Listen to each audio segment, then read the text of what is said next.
నీకు ఈశ్వరుడు ఎప్పుడు ఏమి ఇచ్చాడో దానికి తృప్తి పడు. ఆ తృప్తికి కారణం ఉండక్కర్లేదు. ఆకలి సరిగ్గా లేదని 1000 రూపాయల మందులు వేసుకుని ఏడుస్తున్న వాళ్ళు కోట్ల మంది ఉన్నారు. వేళ పట్టున ఆకలి వేస్తోంది, సంతోషించు. దాహం వేస్తే మంచినీళ్లు లోపలికి వెళ్ళక మధ్యలో కన్నం పెట్టి గొట్టం పెడితే ముక్కులోంచి పోసుకుంటున్న వాళ్ళు ఉన్నారు.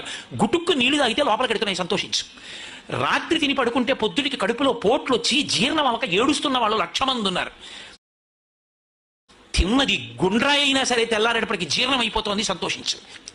పడుకుంటే నిద్ర పట్టక చారుడు మాత్రలు వేసుకో పడుకుంటున్న వాళ్ళు ఉన్నారు. తలగడా మీద చెయ్యెట్టుకుని ఇలా పడుకుంటే నిద్ర పడుతోంది.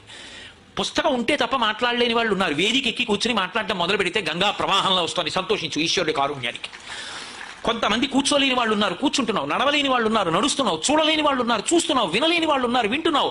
ఈశ్వరుడు నీకు ఇచ్చిన దానికి ప్రతి క్షణం తృప్తితో ఓలలాడిపోవాలి. ఎన్ని మాటలు కృతజ్ఞత చెప్తావు. అది మానేసి ఎప్పుడు ఏదో పోయిన దాన్ని తలుచుకుని ఏడవడం కాదు, వచ్చేదాన్ని ఊహించుకుని